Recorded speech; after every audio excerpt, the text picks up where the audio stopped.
श्रीमद् भगवद गीता पहला अध्याय अर्जुन विषाद योग। भगवद गीता की शुरुआत धृतराष्ट्र के श्लोक से होती है। भगवद गीता की शुरुआत धृतराष्ट्र के श्लोक से क्यों करी गई? वेद व्यास जी गीता की शुरुआत धृतराष्ट्र के श्लोक से कर रहे हैं, तो धृतराष्ट्र के श्लोक को सबसे पहले रखने का क्या इंटेंशन है उनका? क्या बताना चाहते हैं वो? श्लोक क्या है? संजय को कहते हैं धृतराष्ट्र कि मेरे पुत्र और पांडव के पुत्रों ने जो रणभूमि में खड़े हैं क्या करा। यहीं से भेद पता लग जाता है, यहीं से अज्ञानता पता लग जाती है, यहीं से मोह का संबंध, यहीं से मैं और मेरे का पहचान हो जाती है। धृतराष्ट्र शुरुआत तौर पे भेद बता रहे हैं कि मेरे पुत्र और पांडु के पुत्र। वेद व्यास जी सबसे पहले उन्होंने धृतराष्ट्र के श्लोक को रखने का इंटेंशन यही रहा होगा कि वो बताना चाहते हैं कि युद्ध का कारण क्या है। युद्ध का कारण धृतराष्ट्र का मोह है।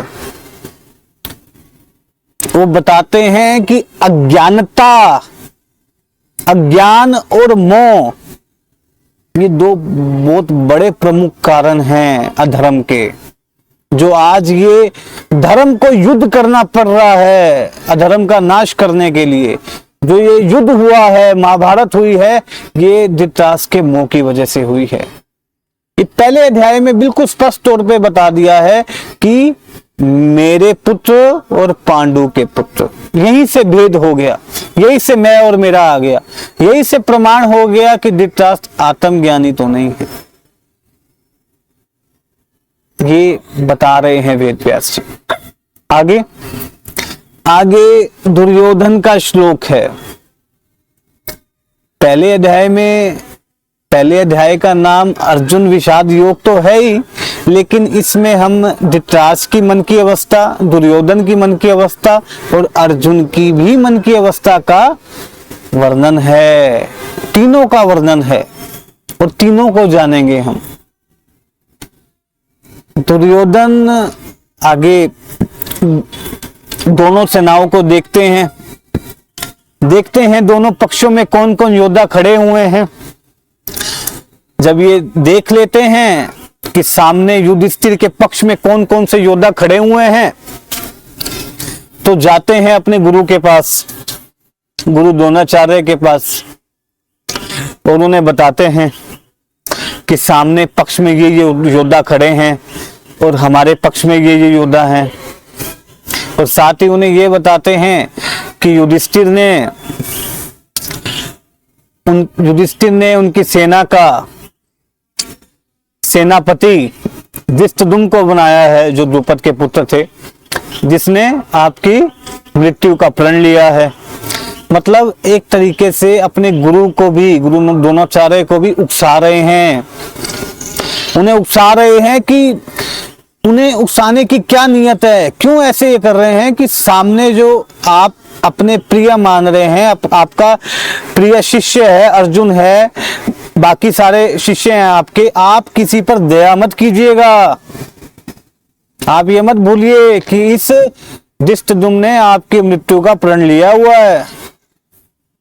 ये बता रहे हैं उन्हें, चालाकी नजर आ रही है उनकी।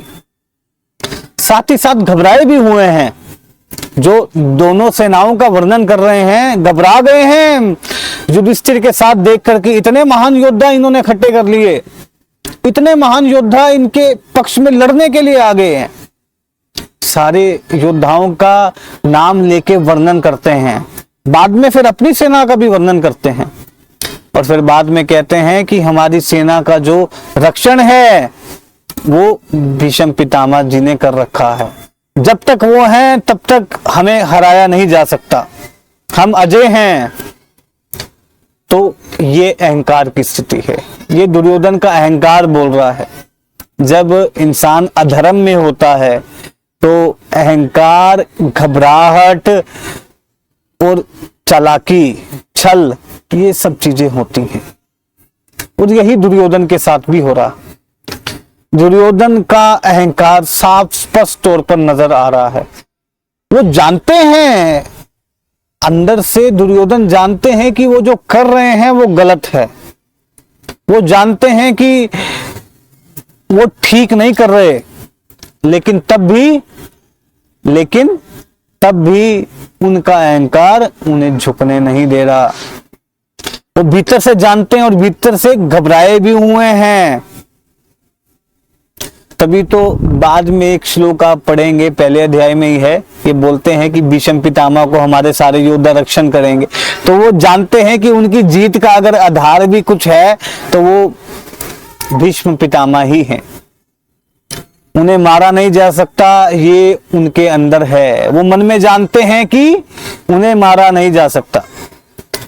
मन से घबराए जरूर हुए हैं, इतनी बड़ी सेना को देखकर घबराए जरूर हैं, लेकिन अपने अहंकार से उसको ढक रहे हैं, अपने अहंकार से उसको दबा रहे हैं, खुद को विश्वास दिला रहे हैं कि तुम्हारे साथ तो भीष्म पितामह है, इतने बड़े योद्धा हैं जिनको कोई पराजय नहीं कर पाया अभी तक, तो तुम्हें घबराने की कोई जरूरत नहीं है। आगे अब आप आएंगे तो अर्जुन के मन की स्थिति का वर्णन है। अर्जुन इसी पहले अध्याय की शुरुआत में भगवान को दोनों सेनाओं के बीच में अपना रथ लेकर जाने के लिए कहते हैं। वो कहते हैं कि मेरा रथ दोनों सेनाओं के बीच में ले जाइए, मैं देखना चाहता हूं युद्ध में कौन कौन सम्मिलित हुआ है, खासकर दुर्योधन की ओर से कौन कौन योद्धा आए हैं उसका साथ देने के लिए, उस दुर्बुद्धि का इंसान का साथ देने के लिए कौन कौन आए हैं, जिस प्रकार अध्याय में लिखा गया है। जाते हैं वहां पर दोनों सेनाओं का सामने, दोनों सेनाओं के बीच में भगवान कृष्ण उस रथ को रोक देते हैं। अर्जुन को मोह तो पहले से ही था, अब संजोग मात्र, परिस्थिति मात्र वो आ गया। अब संजोग ऐसे बन गए कि वो मोह झलक उठा। अर्जुन दोनों सेनाओं का प्रशिक्षण करते हैं, देखकर घबरा जाते हैं। देखते हैं कि ये दोनों तो मेरे अपने हैं, ज्यादातर मेरे अपने परिवार के लोग हैं। ये इन दोनों पक्षों में मेरे अपने परिवार के लोग हैं। सामने दुर्योधन की ओर में मेरे पितामह है, मेरे गुरु है, मेरे भाई है, मेरे मामा है। मैं इनका वध कैसे कर सकता हूं? अर्जुन को मोह सता रहा है। अर्जुन का क्षत्रिय धर्म बहुत पीछे जा चुका है। क्यों? क्योंकि उस क्षत्रिय धर्म को आत्मज्ञान का आधार नहीं है। क्षत्रिय धर्म को, क्षत्रिय कर्तव्य को अगर आत्मज्ञान का आधार होगा तब तो ठीक है।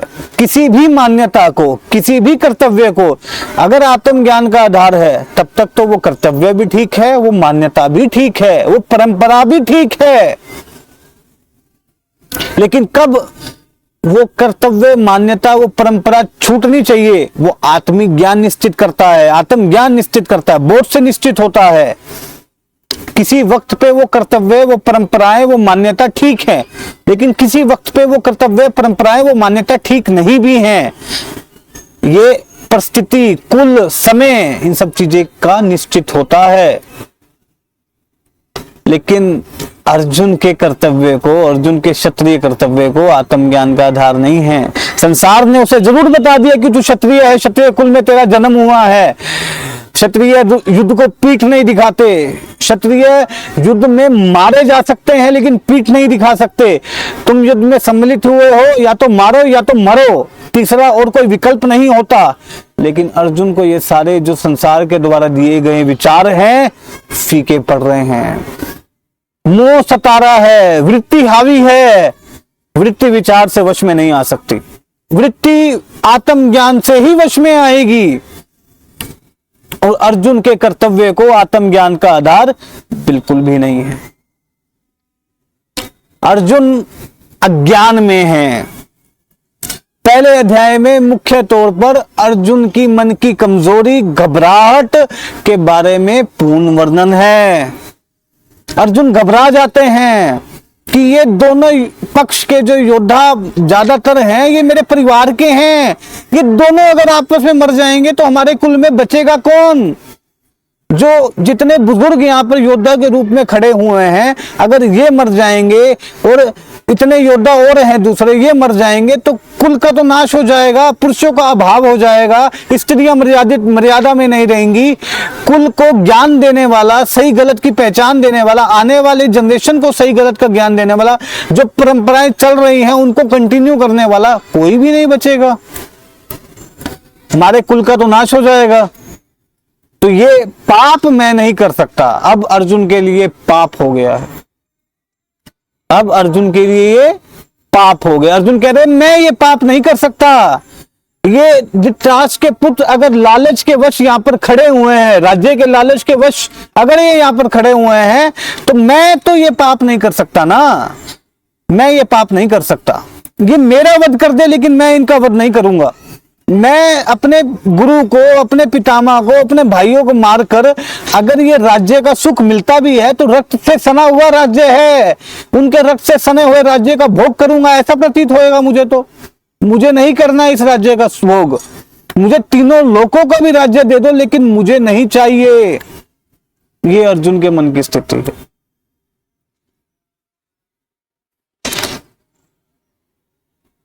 भगवान कहते हैं तुम किसका कर रहे हो, क्षत्रिय हो तुम।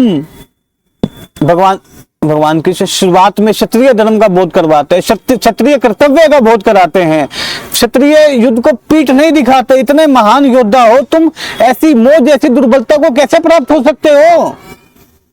और किसका नाश हो जाएगा, किसका नाश हो जाएगा। पेड़ के पौधे हैं, पेड़ है, कुछ पौधे पेड़ के खत्म हो जाएं, दोबारा उगाएं, उससे पेड़ का थोड़ी नाश हो जाता है।